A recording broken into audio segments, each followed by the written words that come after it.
Sevincin ailə qurması haqqında, ailə qurduğu haqqında xəbərlər yayıldı. Gözəl həyatımızı yaşayırıq. Şəxsi həyatla bağlı da bu günə kimi heç bir halda, heç vaxt, heç kəsə icazə verməmişik ki, bu mövzularda bizim adımızı hallandırsınlar. Bu mövzular niyə yayıldı sən ailə qurmağın barədə? Bir dəqiqə, çox üzr istəyirəm. Mənim şəxsi həyatımda nə baş verirsə, o mənə və mənim ailəmə aiddir.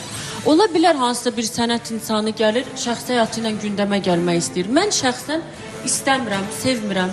Çünki mənim qardaşımın artıq 3 övladı var, böyük uşaqdılar. Azad artıq dərk eləyir ailə həyatı qurmaq nə deməkdir. İnşallah. Həyatımda nə baş verirsə, bu mənim ailəmə aiddir. Əsla efirdə bu mövzuları müzakirə etmək istəmirəm. Çünki mən böyüklərimə hörmətim sonsuzdur. Şəxsi həyatın adı üstündə şəxsi həyatdır. Kimsə uşaqlıq eləyib, ağılsızlıq eləyib bunu gündəmə gətiribsə də, elə qoy elə orada da qalsın, bu mövzular müzakirə olunmasın. Çünki mənim üçün bu həssas mövzulardır. Yəni mənim üçün bu yalandır o zaman, düzgün anladım. Ümumiyyətlə danışmaq istəmirəm bu haqda. Yəni ola bilərmi ailə quracağınız halda belə bir hadisə baş versə bunu gizlədəsiz? Yəni sizin tanıyanlar, ictimai insanlarsınız, cəmiyyət arasında olan insanlarsınız. Gizlədə bilərsinizmi? Onu zaman göstərəcək. Çünki sənin qarşındakı insana bağlıdır bu. İstəyər o sosial şəbəkələrdə görsün. Təbii ki. İstəməz. Təbii ki, ona asılıdır. Ondan asılıdır daha çox.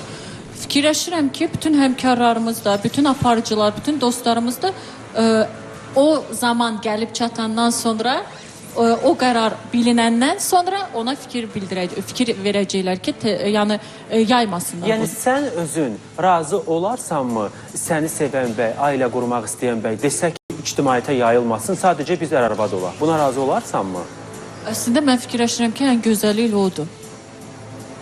Yox. Ən gözəli, yəni bu toya ərə gedib toy eləyən bu dəmdəsgahlı, təmtəraqlı, şahşahanlı toylar ki olur bu show biznesdə, ən gözəli o deyilmi? Yəni bu bilinməsə daha gözəldir. Yəni mən belə fikir. Çünki şəxsi həyat adı üstündə şəxsi həyatdır. Yəni bunu gündəmə gətirənlər də var, gətirməyən də. Mən o gətirməyənlər sırasında olmaq istəyirəm. Yəni mənim üçün şəxsi həyatın adı üstündədir. Onun üçün bu mövzularda danışmağı ümumiyyətlə sevmirəm.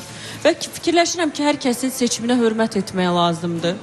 Və hər zaman deyirəm, siz bir dəfə həyatınızda görmüsünüz, biz kimisə qolunu, qıçını, saçını, telini, qulağını paylaşaq. Yəni biz özümüz aldığımız hədiyyələri uzaqbaşı, özümüzə aldığımız hədiyyələri uzaqbaşı paylaşa bilərik. Çıxış etdiyiniz səhnələrdən görmüşəm paylaşımlar.